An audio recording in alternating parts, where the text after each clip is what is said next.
let's get into Kim Kardashian. Now, Kim Kardashian is now being sued by a man who she thought was going to be dead soon. Now, I know this sounds really cryptic, but it's just Kim Kardashian doing dumb stuff like the Kardashians do. Now, we all know that Kim wants to be a lawyer. She's advocating for people who are imprisoned. And honestly, I actually really respect her for that because there are too many people locked up for the wrong reasons. But she's currently being sued by this man named Ivan, a project manager from New York who Kim identified as a man awaiting the death penalty in Texas. Now, the death penalty isn't anything to mess with. I mean, I would be so scared impending death while locked up in a cage.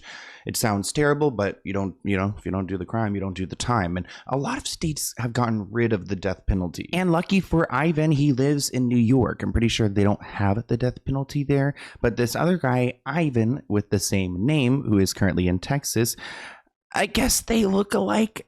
Kim decided to share this picture over here, this black and white photo of Ivan, who is a project manager. And honestly, he looks healthy, happy, minding his own business. While this other Ivan, they do have similar eyes. I do see some similarities, but not that many. Comment below what you guys think. This is such an insane story, but basically Kim Kardashian or someone on her team posted a photo on her Instagram story raising awareness for a man on death row, except they used the wrong picture and it's just some guy who's a project manager in New York City instead of the actual inmate. So this man had to issue a statement to his friends and family on Facebook saying that he wasn't about to get executed. Imagine seeing a distant friend on Kim Kardashian's Instagram story urging to sign a petition to stop this person from getting executed, and it's your distant friend. And whoever is running Kim Kardashian's socials just needs to do a better job because this should not be a mix-up that ever happens. I would be suing Kim too, because not only are you using my photo for another person who's on death row, but then my name and my reputation is now tied to whatever this man is locked up for. And it must be pretty bad if they're going to unalive him. So she posted the wrong photo of Ivan on her social media in February 2024 when she was trying to bring awareness to the case. I mean, if she was trying to bring awareness, you think she would do her due diligence. I think, and honestly, I appreciate the prison reform work, but I think she was trying to use him for clout. And Ivan says the mix-up subjected him to public embarrassment, shame, hatred, ridicule, disgrace, contempt, and aversion. Oh, God. Sounds like everyone kicked him out of their lives. I mean, at that point, Ivan, everyone's kicking you out of their lives. I mean, you need to get some better friends because, I mean, I can understand the first impression is a little bit awkward, but it was a mishap. Granted, I do think that he is entitled to some compensation for some serious emotional damage. And we all know that Kim Kardashian has the money to go and pay off Ivan so he could go take maybe a nice little vacation. I think, a nice vacation to Hawaii. My recommendation, and actually, don't go to Hawaii. Too many people go to Hawaii. We need to leave them alone. Go somewhere else. Maybe go to Florida.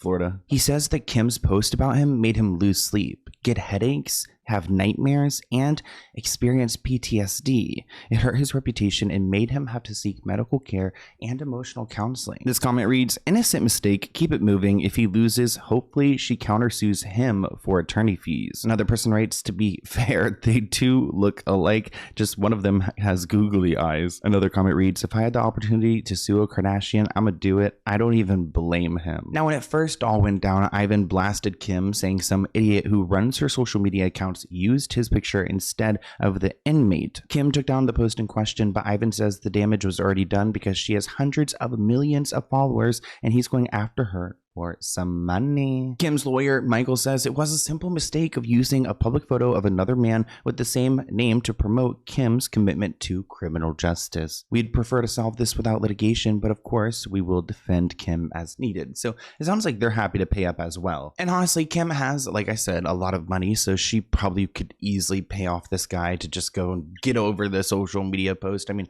I don't know what has happened in his personal life. I can't imagine it destroying my life, but I also, again, haven't been in his position. Either way, I know Kanye West is so annoyed to see that Kim is now doing a deal with Nike, especially after he had a huge fallout with Adidas. Nike is in a slump, sales are down, and its stock has lost more than a quarter of its value over the past year, and they need some help. So here comes Kim Kardashian, introducing Nike Skims. They claim that this line will disrupt the global fitness and activewear industry with the best-in-class innovation. gym. So I guess everyone at the gym now is going to have all their butts all pushed up and hanging up there and their boobies all pushed out. And how are you going to even work out in this stuff? Kim Kardashian is partnering with Nike to launch a new brand called, you'll never guess it, Nike Skims, that will launch apparel, footwear, and accessories that will be available this spring online and in a select few stores. This is one of the best things that could happen to Nike, a company that's seen its stock plummet almost a quarter over the last year. And people are looking forward to this collab in the comments. This comment reads, "This is about to be the best Skims collab of all time." Another person comments, "Kimberly in her bag, Kardashian." And another person adds, "Oh, this will hurt their bank account." But there are people who are disappointed in this collab. One person commented, "I like Nike so much. This is disappointing." Liz comments, "No, Nike, don't do it." And then finally, this person writes, "Gutted by this. Would have preferred to have just seen collaborations with athletes or even just someone less problematic." Now, I didn't go to business school, so I don't understand the logistics of it, but Nike has, I believe, 3 brands total: Nike, Converse, and Michael Jordan. So this will now be their 4th brand, which will, I guess, be standing with Kim for time to come. Kind of, again, like imagine the Yeezy collaboration with Adidas. He was under Adidas but had his own collection that lasted for a very long time until they all got locked up in a warehouse because he became a Nazi. I don't think you understand the implications of the Nike Skims deal. So Nike Inc. consists of just 3 brands: Nike, Jordan, and Converse. So the new brand between Nike and Skims, Nike Skims, will be their 4th brand. Notably, LeBron James doesn't even have his own brand at Nike. He has a lifetime deal and a 750,000 square foot innovation center, but he doesn't have his own brand. Here's the thing, Skims didn't even ask for this. Skims came and said, let's do a product line together. Nike was like, oh, let's do something even bigger. We'll give you all your own brand within Nike Inc. Let's get into Blake Lively. I just know Taylor Swift is so upset with Blake Lively because now she's being dragged into everything. Taylor Swift might be more involved in the creative process for It Ends With Us than people around her claim, or so the internet says. A bunch of clips from the film's 2024 promotion are making the rounds online, and it proves that Taylor Swift was heavily involved. One clip includes Justin Baldoni gushing about how Taylor gave the thumbs up to his casting of Isabella Ferrer, who plays young Lily Bloom. Now here's the clip that is going viral. Taylor Swift caught in a huge lie. She said she has no part in the casting of the actress for It Ends With Us, but Justin Baldoni has the receipts. They write, "Bless his heart, he was trying to be positive while they were destroying his life behind the scenes." Here's that clip. Did Taylor Swift forget that we have receipts? Watch these videos. I found Isabella. Our wonderful casting director sent me her tape. Just the resemblance. She is a phenomenal actress. And this was her first film. She told me Taylor Swift helped her get the role, like signed off on her audition. I had brought in, I was casting, and I had actually brought in and showed her casting tape to Blake and Taylor, and they were both like, "Yes, her." And that's a true story. And how did you get Taylor to so graciously lend this song that's so pivotal to this movie? I had nothing to do with it. I mean, this is all Blake. Like I said, Blake was involved in all aspects of this production, and she is also a marketing genius. Taylor may have had some influence in getting Yes, she did. Yeah, I know. I don't even know if I'm meant to be saying it, but I'm saying it. Yeah, she was a helpful part of the process of the audition, which I found out later after I got it, and that rocked my world. So everyone involved with It Ends With Us understands that Taylor was involved because Blake was using her dragons. Remember, she was Khaleesi and Taylor was one of her dragons she was using to control everything. TMZ broke the story that Taylor was pissed that Blake dragged her into It Ends With Us drama, with sources telling us that she never took sides in their script dispute and also denying some other key claims, which honestly, Taylor, I kind of believe Justin on this one.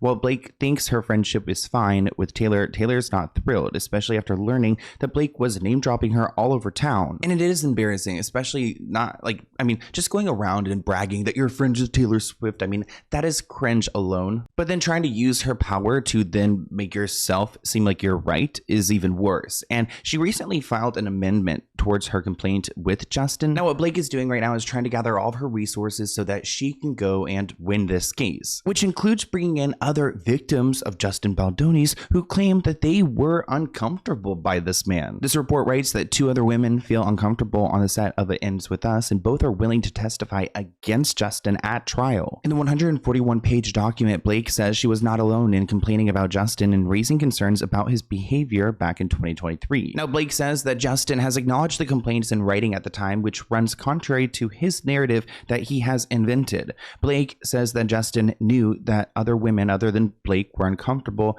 and had complained about his behavior. Blake also claims the women, who are unnamed in the complaint, gave her permission to share the substance of their communications and that they will testify. Blake claims another female cast member reported her concerns to Sony's Ange, a producer on the film, after Blake had already aired her grievances. So after Blake went and complained, another cast member went and complained on record. I find it interesting that she notes that this cast member went to Sony after Blake had initially complained. It's like kind of like if Blake did want to go and build this problem, maybe she, theoretically, could go and convince someone else to go and do the same thing that she had just done. Blake says the female cast member had strong reservations about coming forward, but she did anyways because she felt the movie was suffering as a result of Justin's behavior. Blake says that Justin wrote an email to the female cast member and that he was aware of her concerns and that adjustments would be made, but the studio took no actions to investigate his conduct. Blake says the same cast member even expressed concerns to her about the conditions of set, saying it was really hard to speak with Justin.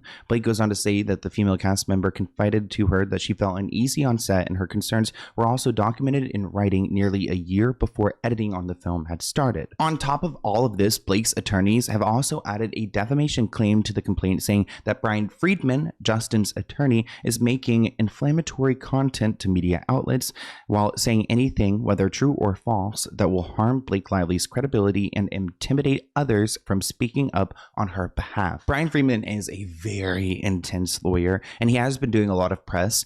I think it's interesting they're adding defamation, but I'm not that surprised. And it's definitely not the first time that Brian Friedman has been sued for defamation, so I have a feeling he's going to be able to handle it.